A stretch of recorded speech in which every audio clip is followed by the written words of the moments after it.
오늘 하나님께서 우리에게 주시는 말씀 마태복음 24장 3절부터 14절까지 말씀입니다.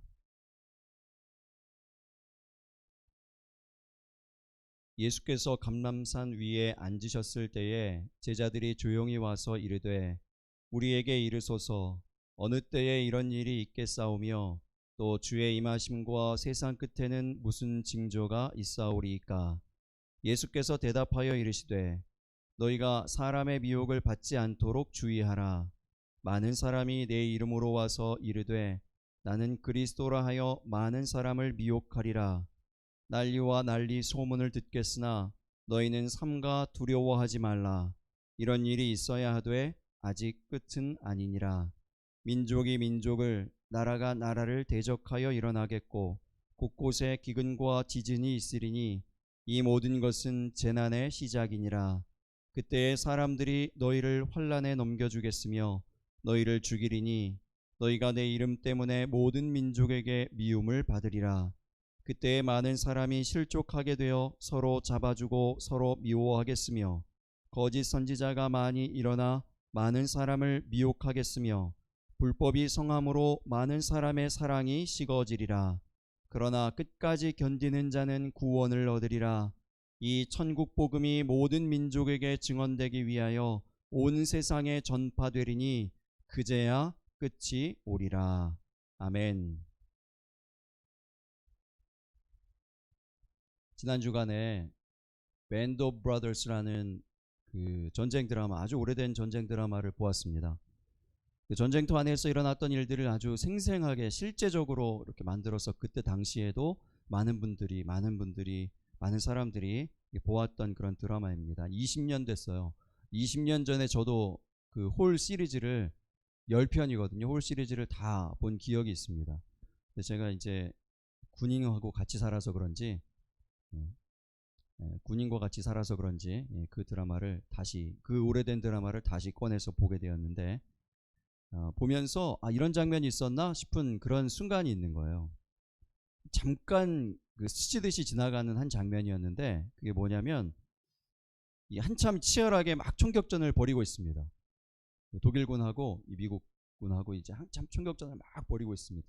그 적진에서 총알이 빗발치듯이 막 날아오는 거예요. 그러니까 많은 병사들이 이제 그 건물 뒤로 몸을 숨기고 이제 공격할 틈을 이렇게 보면서 총을 겨누고 이렇게 있는데 그 병사들이 그 건물 뒤로 벽 뒤로 몸을 숨겼던 병사들이 몇몇째 병사들이 깜짝 놀라서 이렇게 보는 장면이 있어요. 왜 깜짝 놀랐는가 하면 그 날아오는 총알에 수많은 병사들이, 우리 아군 병사들이 총탄을 맞고 쓰러졌어요. 생명을 잃었어요. 목숨을 잃었어요. 길에 그냥 막 널려 있어요. 그런데 그 생명을 잃은 그 병사들 사이를 부지런히 누비고 다니면서 뭔가를 하는 한 사람이 있는 거예요. 총탄은 여전히 날아오고 있는데 몸을 피하지도 않고 보호하지도 않고 막지도 않고, 그렇다고 해서 적진을 향해서 총을 쏘지도 않아요. 그러면서 막 그 죽어있는, 쓰러져 있는 병사들 사이를 막 누비고 다니는 한 사람을 보고 있는 겁니다. 놀라는 겁니다. 누구였을까요? 제플린 목사요. 군 목사예요. 목사님이에요. 죽어가는 그 영혼, 그 한 병사들을 위해서 손을 얹고 기도하는 겁니다. 일일이 기도해 주는 겁니다. 놀랍게도 이게 그 실제 증언을 바탕으로 해서 만들어진 드라마거든요. 놀랍게도 그 총알이 다 비껴가요. 총알이 다 비껴갑니다. 하나도 맞지 않아요. 하나도 맞지 않고 그 일들을 계속하는 거예요. 총알은 계속 날아오는데 기도 또한 멈추어지지 않습니다. 그의 사역이 또한 멈추어지지 않는 잠깐 동안의 그 장면이 굉장히 인상적으로 남았어요. 저한테는. 더 많은 사람들에게 예배가 필요하고, 더 많은 사람들에게 기도가 필요하고, 더 많은 사람들에게 하나님의 은혜가 필요한 때인 줄로 믿습니다. 그래서 우리가 가져야 되는 마음은 바로 이런 거예요. 빗발치는 총알이 막 날아온다고 해서 우리도 똑같이 움츠려 있고 무섭다고 숨어 있고 피해 있고 이럴 것이 아니라 담대한 마음으로 그 기도가 필요한 영혼들에게 다가가는 저와 여러분이 되시기를 주의 이름으로 축복합니다. 총알이 무섭지 않다 이렇게 얘기하는 것 같았어요. 나는 총알보다 하나님이 더 무섭다. 여러분, 총알은 우리의 몸을 죽일 수 있지만 영혼을 죽일 수 없어요. 그러나 하나님은 하십니다.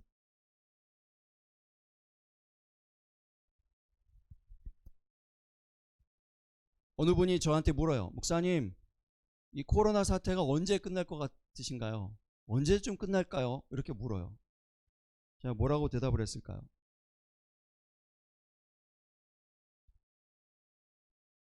소천하신 오카노 목사님이 오늘 우리가 본 이 본문, 똑같은 본문을 가지고 설교를 하시는데 이런 설교를 하세요.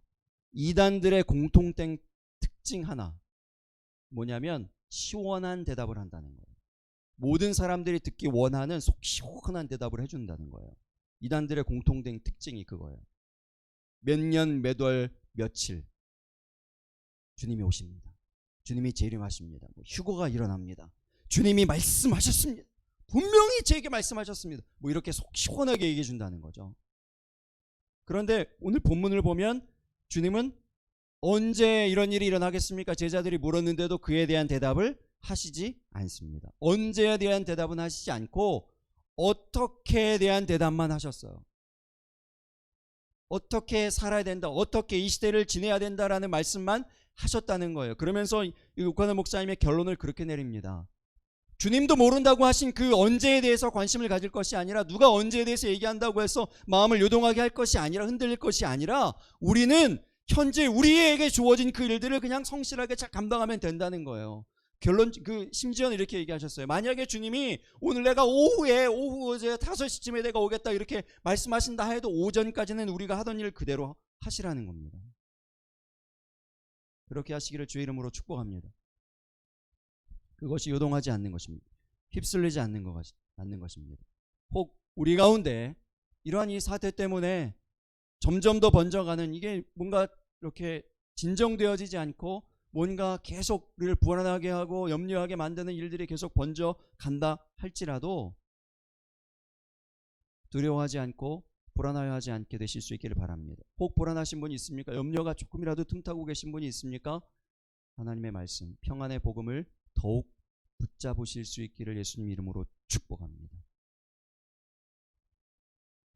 믿음으로 더욱 무장되어야 할 때입니다. 왜냐하면 말씀드렸듯이 더욱 기도가 필요한, 더욱 많은 사람들이 두려워하고 염려하고 죽어가는 그러한 시대이기 때문에 그렇습니다. 담대하게 믿음이 무장되어서 하나님의 손에 붙들림 받아 쓰임받는 저와 여러분이 되실 수 있기를 바랍니다.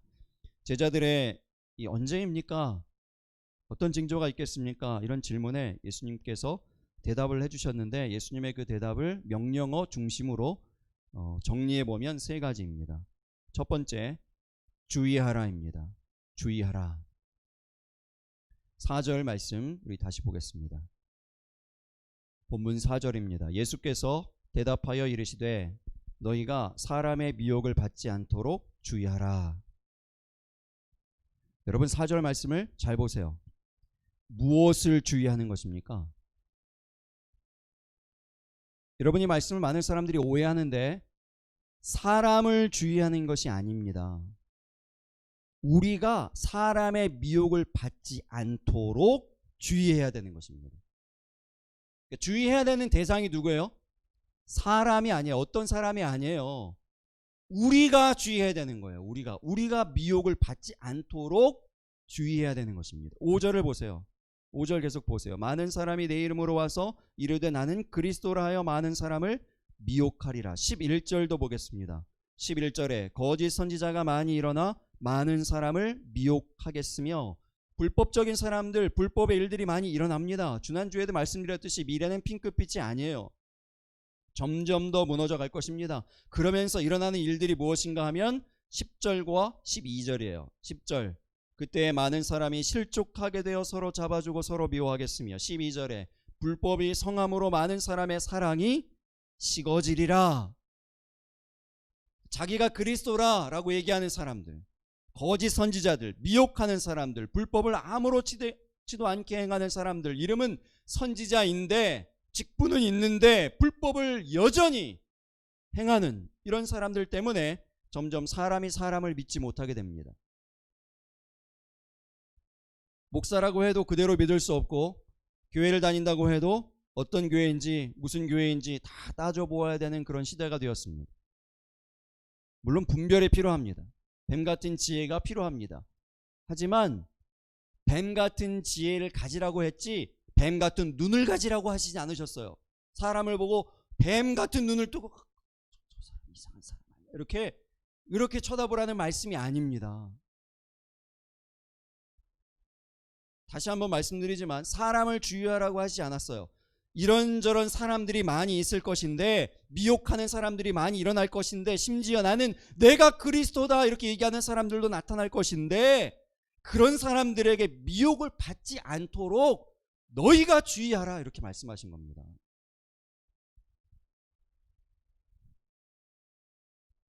우리가 주의하지 않으면 어떤 일이 일어난다고요? 10절과 12절이에요. 그래서 그게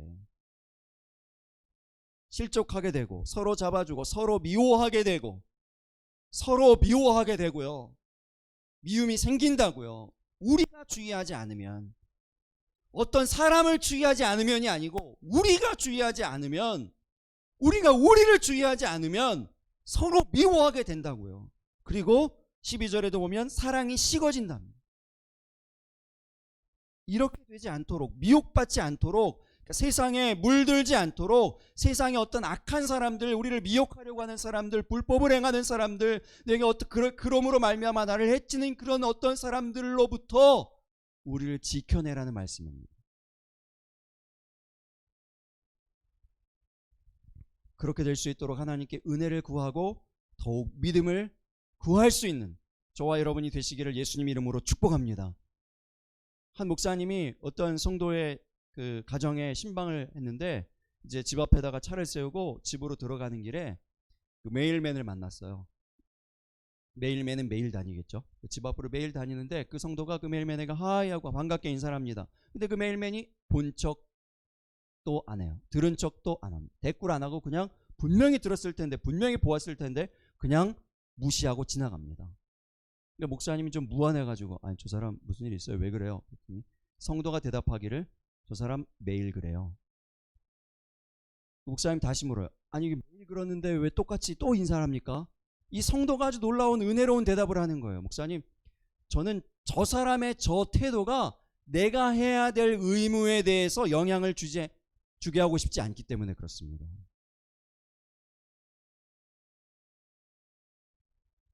그 사람이 어떻게 하든지 내가 해야 될 일, 그것이 바른 일이고 옳은 일이고 선한 일이고 주께서 말씀하시고 명령하신 일이라면 계속 해나가는 것, 영향받지 않고, 그 누구에게도 어떤 상황에도 영향받지 않고 계속 해나가는 것, 그것이 주의하는 믿음입니다. 그것이 주의하는 믿음이에요. 내가 지금 세상에 물들어 있는 것은 아닌가? 내가 어떤 악한 말을 들었다고 해서 내게 어떤 피해를 주는, 어떤 내 마음을 상하게 하는 어떤 영향을 받았다고 해서 내 믿음이 지금 흔들리고 있는 것은 아닐까? 나도 저들처럼 똑같이 물들어져 있는 것은 아닐까 하고 점검하는 것, 이게 주의하는 거예요. 어떻게 할 수 있을까요? 이 일이 쉽지 않죠. 마음이 상해버리면 그래 나도 똑같이 해주지, 뭐 나도 인사하네, 이렇게 나갈 수 있잖아요. 근데 어떻게 이런 마음들을 지켜낼 수 있을까요? 이 말씀 안에 답이 있어요. 주의하라 라는 이 말씀 안에 답이 있습니다. 주의하라는요, 헬라어로 블레포예요. 그러니까 보다라는 말입니다. 보다. 우리 앞에 지난주에 보았던 마태복음 24장 2절에 나와요. 똑같은 단어가 나와요. 너희가 이 모든 것을 보지 못하느냐? 예수님께서 그렇게 말씀하셨잖아요. 그 보지 못하느냐, 그 단어랑 똑같아요. 주의하라가 보는 거예요. 보는 겁니다. 무엇을 보아야 될까요? 형제에게 있는 티가 아니에요. 우리에게 있는 들보입니다. 그것을 볼 줄 알아야 밝히 보고 형제의 눈 속에서 티를 빼리라, 이렇게 말씀하셨습니다. 말씀은 영혼의 거울입니다. 기도는 하나님과의 대화입니다. 성경을 읽고 듣는 중에서 내 모습이 보입니다. 어떤 분들이 그래요. 목사님, 저를 두고 하시는 것 같아요. 저보고부터 더 들으라고 하시는 거죠. 설교를 잘 들으시는 거예요. 잘 들으시는 거예요. 놀랍게도 그 주에요, 많은 분들이 저한테 그렇게 얘기했어요. 그러면 잘 된 거예요. 저는 잘 된 거라고 생각합니다. 절대로 개인적으로 말씀드린 게 아닌데도 저는 잘 된 거라고 생각합니다. 성경을 읽고 듣는 중에 우리의 모습이 보입니다. 기도하는 중에 들보가 드러나고 회개가 터지는 것입니다. 그렇게 해서 내가 보이고 우리 안에 은혜 없음이, 사랑 없음이, 사랑이 식어졌음이, 미움이 있는 이런 것들이 다 이렇게 보여지면서 주의하게 되고 믿음이 지켜지게 되는 것입니다. 여러분, 기본으로 돌아가실 수 있기를 바랍니다. 기본이 무너졌다면 다시 돌아가시기 바랍니다. 말씀과 기도로 돌아가실 수 있기를 바랍니다. 그래야 주의하게 됩니다. 주의 명령, 주의 말씀대로 이 시대를 살아갈 수 있게 되어집니다. 남이 아닌 나를 주의하며 지켜내는 주의 백성들 되시기를 예수님의 이름으로 축복합니다. 두 번째 명령은 두려워하지 말라입니다. 6절 말씀 보세요. 본문 6절입니다. 난리와 난리 소문을 듣겠으나 너희는 삼가 두려워하지 말라. 이런 일이 있어야 하되 아직 끝은 아니니라. 난리와 난리 소문을 듣는데 어떻게 두려워하지 않을 수 있습니까? 똑같아요. 앞에도 누가 나에게 막 심한 말을 하고 악한 말을 하고 무시하고 이런 걸 하면 그 순간은 영향을 받을 수 있죠. 그런데 어떻게 똑같이 믿음을 지켜낼 수 있습니까? 이렇게 얘기할 수 있잖아요. 근데 똑같아요. 난리와 난리 소문을 막 듣는데 어떻게 두려워하지 않을 수 있습니까? 어떻게 불안하지 않을 수 있습니까? 사람인데요. 말씀 안에 또 답이 있어요. 어떤 답이 있죠? 이런 일이 있어야 하되. 하나님의 계획 가운데 다 이런 일이 있다는 것을 아시기 바랍니다. 하나님 이미 다 계획하셨어요. 디자인하셨어요. 하나님의 시간표대로 역사는 차근차근 진행되어지고 있음을 아시기 바랍니다. 그러면 그 믿음 가운데 있으면, 그 진리 가운데 든든히 서 있으면 두려워하지 않게 된다는 거예요. 그것을 분명히 알면요. 놀이공원 그 테마파크 같은 데 가면 꼭 이런 데가 있죠. 그 무서운 분장하고 나오는 사람들 막 있고, 막 이렇게 그 한국에서는 왜 귀신의 집 뭐 이런 거 있잖아요. 유령의 집 이런 데 하나 있어요. 건물 하나에서. 그래서 사람들이 왜 이렇게 무서워하고 그런데 이렇게 가는 걸 좋아하는지 모르겠어요. 저는 그 제 생에 처음이자 마지막으로 한 번 거기서 그곳에 들어가 본 적이 있어요. 그것도 한 20년 훨씬 전에. 군대 휴가 나와가지고 제 여동생이랑 아주 단짝 친구인 또 사촌 여동생이 하나 있어요. 둘이 나이도 비슷하고 키도 비슷하고 생긴 것도 아닌가? 아무튼 둘 다 이쁘게 생겼어요. 둘 다 이쁘게 생겼는데 어떻게 둘 다 친해서 그런지 둘 다 시집을 아직도 못 가고 있어요.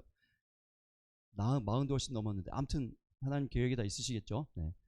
근데 아무튼 이 여동생이 이제 저 위로한다고, 이제 군대에서 휴가 나왔으니까 위로한다고 놀이동산에 같이 간 거예요. 그리고 그 귀신의 집에 가야 된다고, 우리는 오빠가 있으니까, 오빠 군인이니까 괜찮잖아. 그리고 이제 들어가 본 거예요. 자기들도 무서우면서. 들어가자마자부터 끝날 때까지, 나올 때까지 소리가 끊임없이 들리는 거예요. 끊임없이. 뿐만 아니에요. 제 옷을 붙잡고 늘어지는데 나중에 이렇게 나와보니까 옷이 막 다 너덜너덜 해져가지고요. 뭐 거의 벗고 다니는 거나 마찬가지처럼 됐어요. 옷이 막 다 찢어지고. 그리고 사진을 찍었어요. 사진이 있어요. 저희 집에 어디.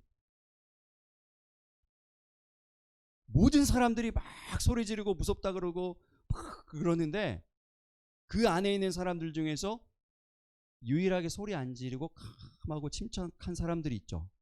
누구죠? 직원들이에요. 직원들. 그 안에 그 귀신 문장하고 도깨비 문장하고 있는 사람들이 있거든요. 거기서. 그리고 왜 하고 나타나는 사람들이 있거든요. 그 사람 절대 소리 안 질러요. 왜냐하면 하루 종일 거기 있어가지고 그 스토리를 다 알아요. 다 알아요. 하나도 안 무서워요. 하나도 소리 안 질러요. 너무 소리 지르잖아요. 그럼 짜증내요.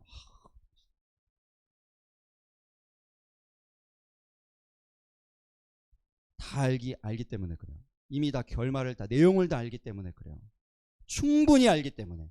우리가 두려워하는 이유는 뭘까요? 그러면 충분히 못 알아서 그래요. 아직. 우리가 하나님의 말씀으로 충만하면, 하나님의 살아계심으로 충만하면, 하나님 역사의 주관자이시라는 그 믿음이 충만하면 정신줄 놓지 않게 될 줄로 믿습니다. 깍 하고 모든 사람들이 소리 지른다 할지라도 캄하고 침착하게 될 줄로 믿습니다. 여러분 7절과 8절 보세요. 예수님 말씀하시잖아요. 민족이 민족을, 나라가 나라를 대적하여 일어나겠고 곳곳에 기근과 지진이 있으리니 이 모든 것은 재난의 시작이니라. 이런 일이 있어야 하되 이렇게 말씀하셨어요. 있어야 할 일이 일어나고 있는 것입니다. 소리 지르고 정신줄 놓을 일이 아니라는 거예요. 많은 사람들이 말세라고 얘기합니다. 많은 사람들이 마지막 때다, 주님 오실 날이 가까웠다, 이렇게 말씀하고 이렇게 얘기하고 있어요. 아닙니다. 성경을 보세요. 오늘 본문을 보세요. 아직 아니에요. 주님이 분명히 뭐라고 말씀하십니까? 8절에 이 모든 것은 재난의 시작이니라. 끝이 아니에요. 시작이에요. 시작. 그러면 끝은 언제일까요? 오늘 본문 안에 답이 있어요. 끝은 언제죠? 14절에 이 천국 복음이 모든 민족에게 증언되기 위하여 온 세상에 전파되리니 그제야 끝이 오리라. 그러니까 이 얘기는 뭡니까? 모든 사람들이 야 하고 소리 지른다고 끝이 온다는 게 아니에요. 모든 사람들이 다 목이 쉬도록 소리를 질러도 끝이 오지 않아요. 아무리 놀라운 일이 많이 일어난다고 해도 끝이 오는 게 아니에요. 언제 끝이 온다고요? 천국 복음이 끝까지 전파될 때 끝이 옵니다. 그때가 끝이에요. 재난이 일어나는 것은, 기근과 지진이 막 일어나는 것은 시작입니다. 끝이 아니에요. 여러분, 마지막 때라고 함부로 저도 가끔 얘기하는데 함부로 얘기할 수 없어요. 왜냐하면 주님이 이렇게 말씀하셨기 때문에. 이것은 시작이다. 끝은 언제인가 하면, 정말 마지막은 언제인가 하면 천국 복음이 땅끝까지 전파될 때입니다. 땅끝이 어디입니까? 아프리카 오지입니까? 아니에요. 어떤 사람은 이렇게 얘기해요. 지구가 둥글기 때문에 땅끝은 어쩌면 지구 한 바퀴 돌고 나면 어디예요?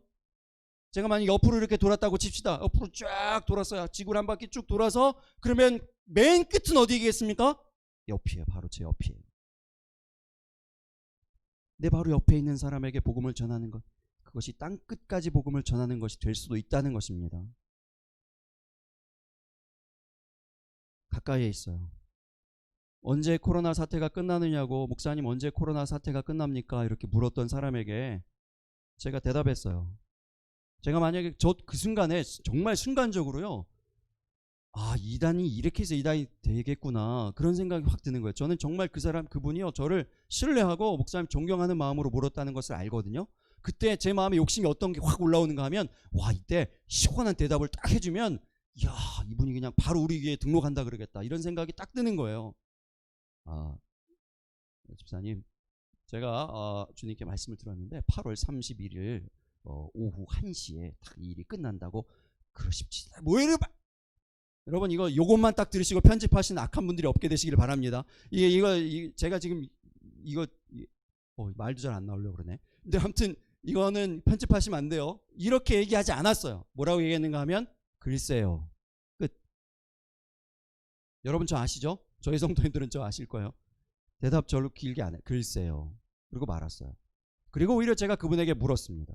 예배 잘 들으십니까? 교회 나가십니까? 말씀 잘 듣고 계십니까? 기도하십니까? 그랬더니 그분이 저에게 하는 얘기가 그거예요. 목사님에게 그 얘기를 들으니까 그제야 생각나네요. 까먹고 있다가 목사님 딱 만나니까 그 생각이 딱 든다는 거예요. 불이 탁 켜진다는 거예요.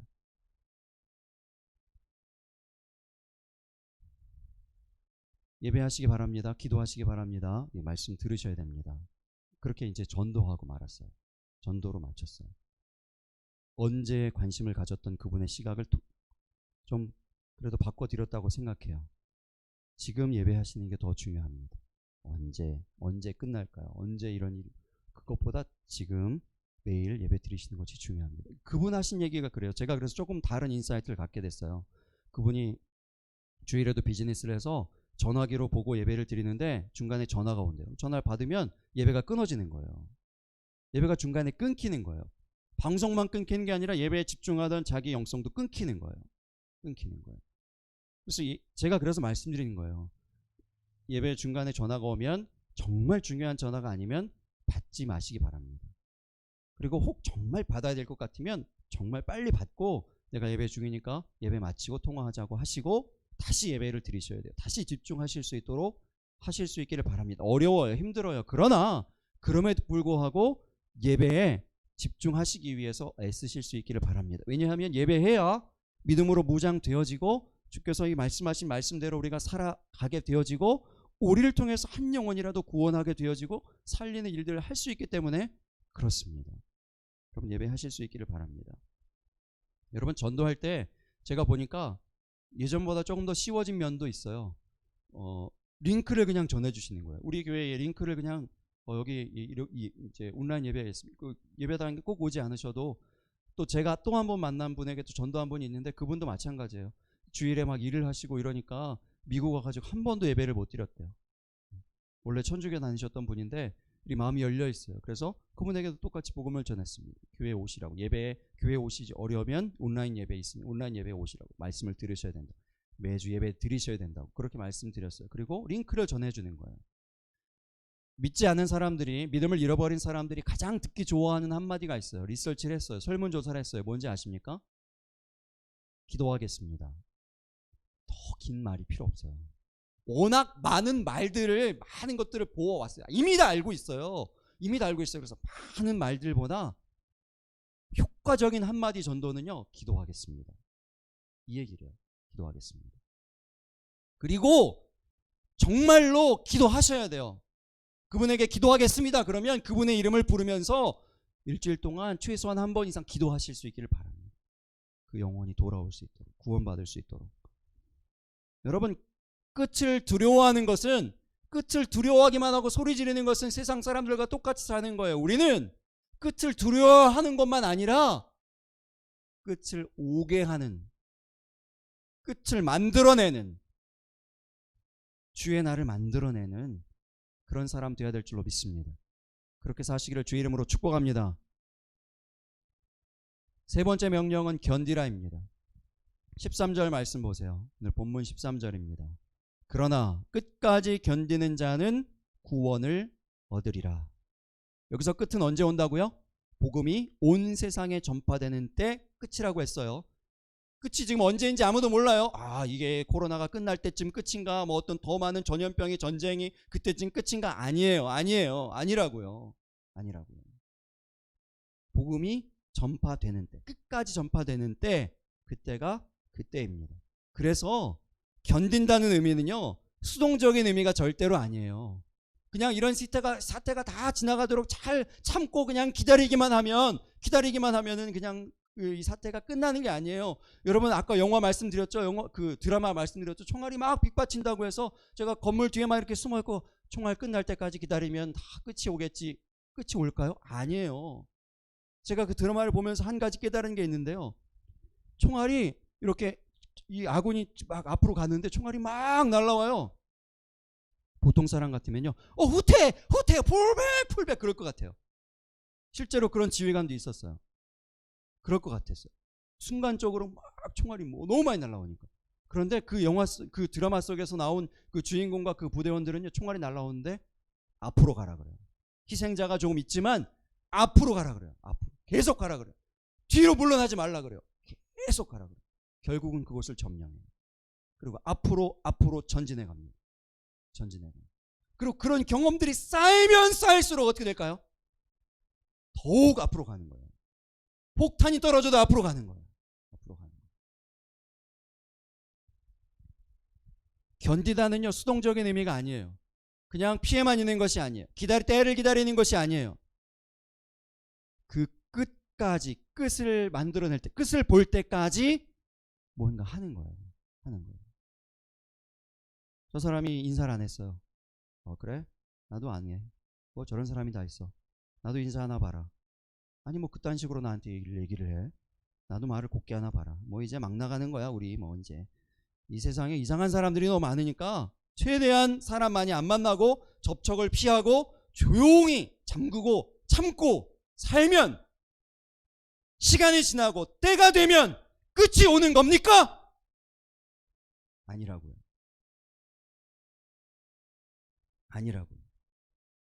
세상 끝날, 즉 땅끝, 내 바로 옆에 있는 사람, 혹 그 사람이 예배를 못 드리고 있고요, 그 사람에게 믿음이 없고요, 구원받을 만한 믿음이 없어요, 예수가 없을 수 있어요. 내 바로 옆에 있는 사람에게, 그 사람에게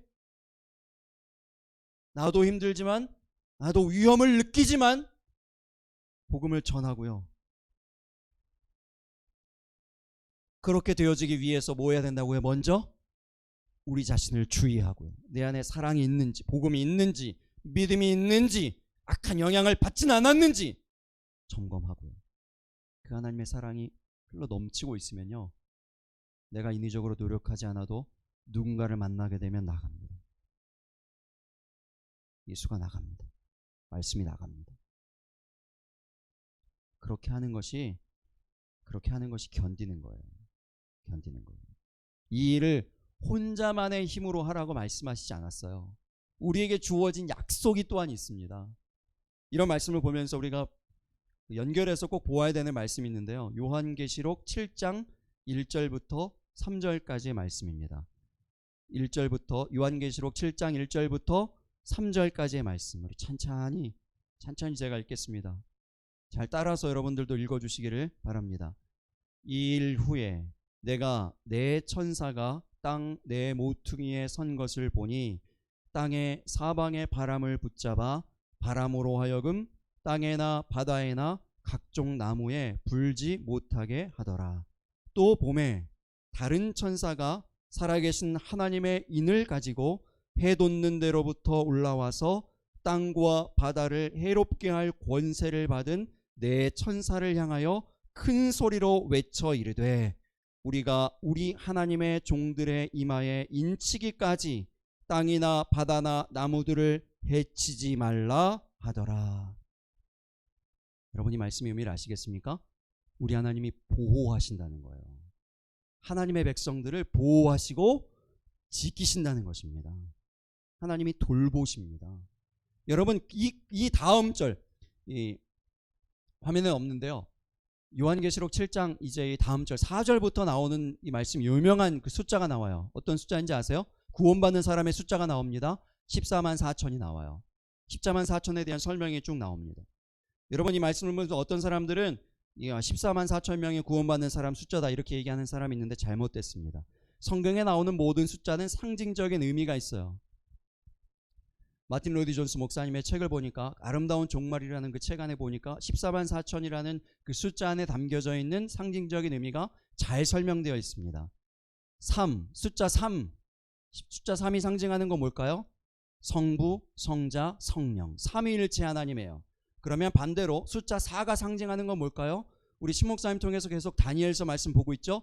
다니엘서에 4 뭐가 나오죠? 네 짐승이 나오죠?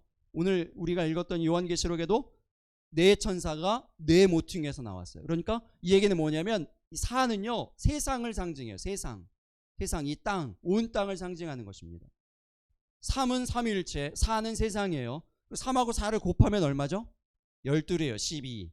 12는요, 12가 의미하는 것은 그래서 온 땅을 통치하시는 삼위일체 하나님의 어떤 질서를 얘기하는 거예요. 하나님은 옛 세상, 지금의 세상, 현재의 세상 다 동시에 관심이 있어요. 관심이 있어 오셨어요. 그랬죠? 그래서 구약시대에는 뭐가 있습니까? 12지파가 있죠. 신약시대에는 12사도가 있어요. 사도. 그렇게 되는 거예요. 그렇게 12의 의미가 그래요. 3 곱하기 4가 10이잖아요. 그리고 12 곱하기 12는 뭘까요? 144예요. 네. 여러분 다 계산 빠르신 줄 믿습니다. 12 곱하기 4는 144죠. 144예요. 그래서 이 얘기는 뭐냐면, 하나님의 관심은 구약시대의 모든 사람들, 신약시대의 모든 사람들에게 있다는 이야기예요. 144, 14만 4천이라고 했죠. 뒤에 1000이 남았어요. 10은요 성경에서 계속해서 완전수를 얘기합니다. 완전한 수의 의미를 얘기해요. 10의 세제곱이 바로 1000이에요. 이것은 완벽함을 얘기합니다. 최고조의 완벽함을 얘기해요. 그래서 144, 1000 합하면 14만 4천 명이 되는 거예요. 삼위일체의 하나님께서 온 세상을 구원하시고자 하시는 그 구원의 사역, 그것과 구약과 신약의 모든 성도들의 그 완전한 모임, 이것을 나타내는 숫자가 14만 4천입니다. 하나님께서 우리를 보호하십니다. 해치지 말라 외치고 계십니다. 완전히 구원하시고자 하십니다. 주의 백성들을 끝까지 포기하지 않으시고 부르시고 계십니다. 우리는 그래서 절대로 혼자가 아닙니다. 여러분 혼자 예배하시는 분 있습니까? 여러분 혼자가 아닙니다. 하나님이 여러분과 함께 하십니다. 하나님 절대로 포기하지 않으십니다. 여러분을 놓치지 않으십니다. 우리 교회 야외 예배를 못 갔어요. 야외 예배 장소까지 다 예약했는데 장소한 그 공원에서 연락이 왔어요. 공원이 클로즈 됐으니까 캔슬해서 돈 돌려드리겠다. 야외 예배를 못 갔어요. 야외 예배 가면 항상 빼놓지 않고 하는 순서가 있죠. 항상 하는 순서가 있어요. 뭔지 아세요? 기념 촬영. 모든 성도들이 다 이렇게 앞에 와서 사진기 앞에서 사진 찍잖아요. 누구 빠지면 어떡합니까? 권사님 빨리 와요, 빨리. 집사님 빨리 와, 빨리 사진 찍고 사진 찍게. 한 명도 안 빠지게 해요.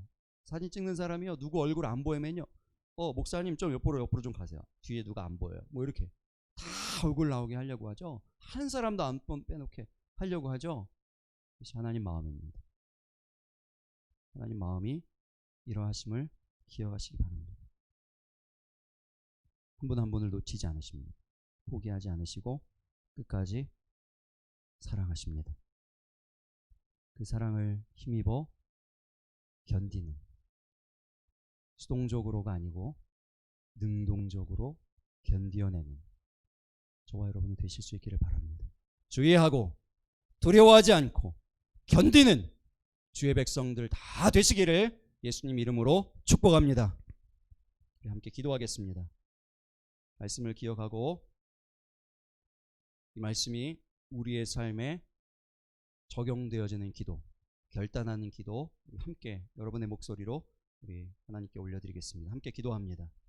아버지 하나님, 주께서 오늘도 우리에게 말씀하여 주시었습니다. 하나님의 이 말씀을 기억하고 하나님, 우리가 하나님 아버지여 사람을 바라보고 세상을 바라보고 하나님 아버지여 그들을 구별해내고 하나님 판단해내는 일에 하나님 아버지 열심히 내었던 우리를 돌이켜 하나님 내 자신을 하나님 아버지여 돌아보게 하여 주옵소서. 주의하게 하여 주옵소서. 내 안에 정말로 사랑이 있는지 하나님 믿음이 있는지 하나님 아버지 그 사랑이 식어지진 않았는지 아버지 하나님이여 미움이 싹트고 있진 않은지 하나님 아버지여 점검하고 돌이키게 하여 주옵소서. 주의하게 하여 주옵소서. 하나님 미혹받지 않게 하여 주옵소서. 영향받지 않게 하여 주옵소서. 물들지 않게 하여 주옵소서. 아버지 하나님이여 간절히 배가 원하오니 하나님 아버지여 두려워함으로 나아가지 않게 하여 주옵소서. 주의 약속의 말씀을 붙들게 하여 주옵소서. 아버지 하나님이여 참으로 끝을 바라보며 하나님 두려워하면 하는 것이 아니라 하나님 아버지여 참으로 하나님 끝을 만들어내는 사람들 되게 하여 주옵소서. 하나님 땅 끝까지 이르러 하나님 아버지 복음을 증거하는 일에 쓰임받는 우리가 되게 하여 주옵소서. 아버지 하나님이여 견디라 하나님 아버지 말씀하셨습니다. 하나님 아버지여 참으로 하나님 우리의 견딤이 하나님 아버지 아무것도 하지 않고 하나님 아버지여 그대로 멈추었어서 하나님 아버지여 참고만 있는 것이 아니라 약속의 말씀을 붙잡고 하나님 아버지여 우리 주의 사랑에 하나님 아버지여 그대를 붙잡고 하나님 아버지 담대히 나아갈 수 있는 우리가 되어지도록 아버지 하나님 은혜를 베풀어 주옵소서. 아버지 하나님 우리 모두 함께 하시옵소서. 예배하는 우리 모두를 붙잡아 주옵소서. 하나님의 말씀이 하나님 아버지 우리 모두에게 하나님 선포되게 하시고 들려지게 하시고 신겨지게 하여 주시옵소서. 오 주님, 아버지 하나님 우리의 삶에서 만나는 하나님 아버지의 모든 상황들과 우리 귀에 들려지는 모든 이 난리의 소문들 가운데서 우리가 두려움으로 위축되지 않게 하여 주시고 한 주간 동안도 믿음으로 더욱 승리하며 주의 약속하신 이 말씀 기억하며 하나님의 말씀 따라 살아갈 수 있는 우리 모두 되게 하여 주시옵소서.